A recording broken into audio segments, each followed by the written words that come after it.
Pak Masdar, sekarang berkas Pak Ahok telah dilimpahkan dari polisi ke kejaksaan dan sedang diteliti untuk bisa segera dilimpahkan ke pengadilan. Dari sesungguhnya apa yang menjadi tuntutan umat saat ini untuk kasus Pak Ahok, Pak Masdar? Ya, judulnya kan sebenarnya penistaan kan gitu kan. Dan saya kira itu yang sedang diproses itu. Tentu saja kita berharap bahwa proses pengadilan ini akan berjalan sebagaimana mestinya, objektif dan memberikan rasa keadilan kepada semua pihak kan gitu sebenarnya. Ya tidak lebih dari itu tuntutan umat itu. Jadi tetap mempercayakan kasus ini pada mekanisme hukum, Saya tetapi pikir tetap nggak ada mengawal pilihan seperti lain. itu. Kita sekarang sudah tinggal menunggu aja karena kita sudah serahkan kepada aparat hukum dan saya kira itu yang paling benar ya.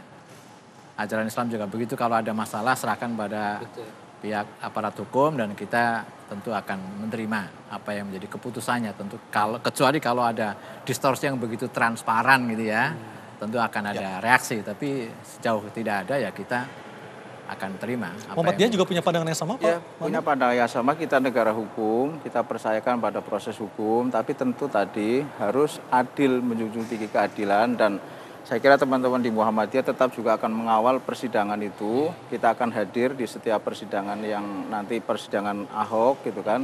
Kita ingin tahu bagaimana proses hukum yang terjadi, proses persidangan yang terjadi.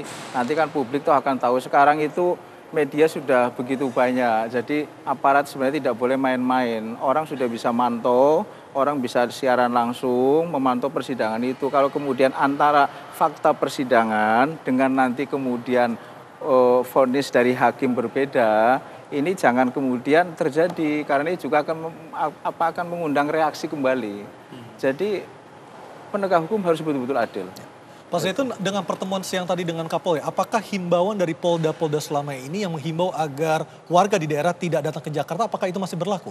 Oh tidak lagi, sebab itu di antara kesepakatan kami, itu dua kali pembicaraan hari Kamis yang lalu dan tadi malam finalnya, kami sepakat bahwa itu adalah salah satu poin penting dalam kesepakatan itu. Jadi tidak ada lagi himbauan larangan? Iya, bahkan tadi Pak Kapolri menegaskan dalam siaran pers tadi yang bersama bahwa kepada seluruh polda ya untuk bukan saja tidak lagi melarang, kalau bisa membantu, memudahkan ya orang-orang yang dengan niat suci ini mau datang ke Jakarta ya, termasuk juga perusahaan-perusahaan bis itu ya, dan karena itu juga mudah-mudahan bagi para penonton tidak ada lagi keraguan ya, perusahaan-perusahaan bis tidak ada keraguan lagi, bahkan Pak Kapolri sejak tadi malam melakukan itu.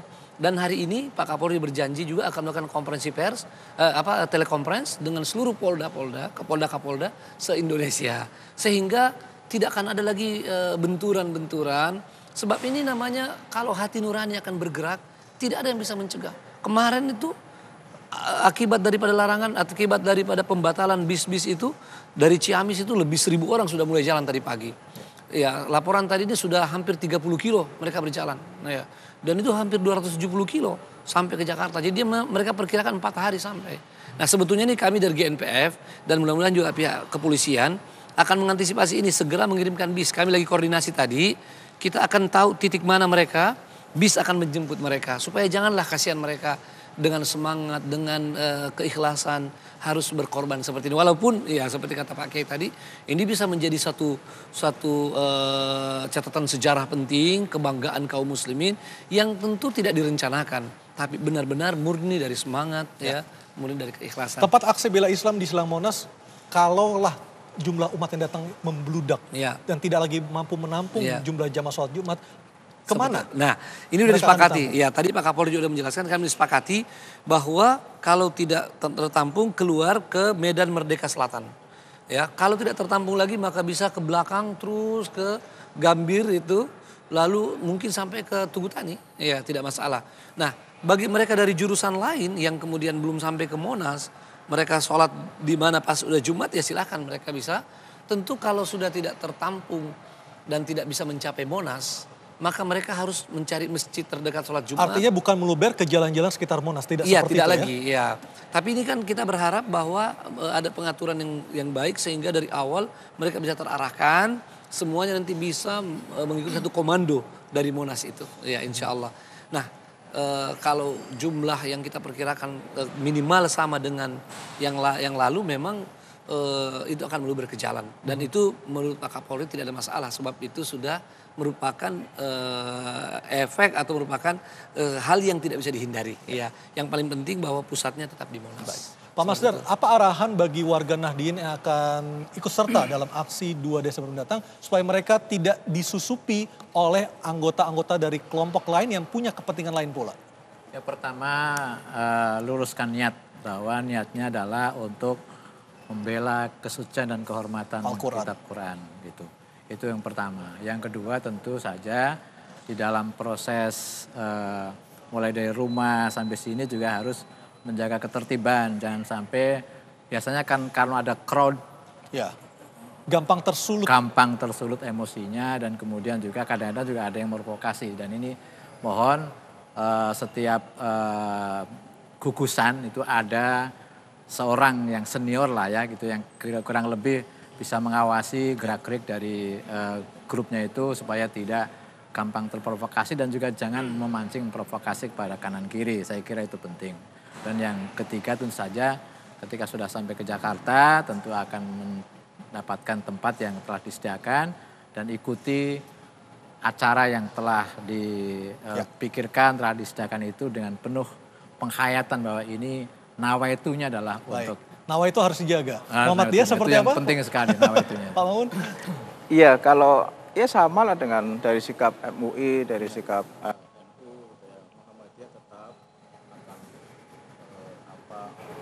mengikuti aksi besok. Dan memberikan arahan kepada anggota yang akan turun ya? Ada, sudah ada korlapnya sendiri juga.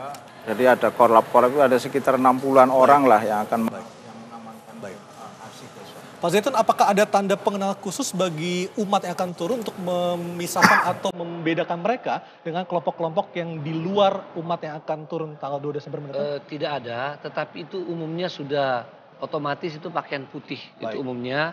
Yang kedua, kita menghimbau untuk tidak lagi membawa banyak bendera. Ya, jadi bendera ini rawan, apalagi membawa, kalau bendera kan pakai kayu lagi. Betul. Ya, ini rawan, karena itu ya kita harapkan tidak lagi. Kalau memang ada yang mau pakai bendera merah putih diikat saja di kepalanya, tidak usah yang besar-besar. Jadi di bawah hanya sejadah, tasbih, Al-Quran, air minum, ya, dan mungkin kurma ya? Kurma, ini kurma penting karena susah untuk mencari tempat kalau makan atau makanannya mencari terlambat, jajanan di sana ya? Iya, kurma. Dan yang kedua, bahwa kita berharap kalau berjaga-jaga bawa jas hujan atau bawa payung, karena ini musim hujan, kadang-kadang turun hujan. Ya. Baik. Seperti itu. Terima kasih Bapak-Bapak atas waktunya. Insya Allah hari Jumat mendatang tidak akan terjadi apa-apa. Amin. Semua bisa berjalan dengan lancar. Amin. Baik, dan pemirsa, inilah akhir dari Talk to iNews malam hari ini. Saya Aryo Ardi undur diri. Terima kasih dan sampai jumpa.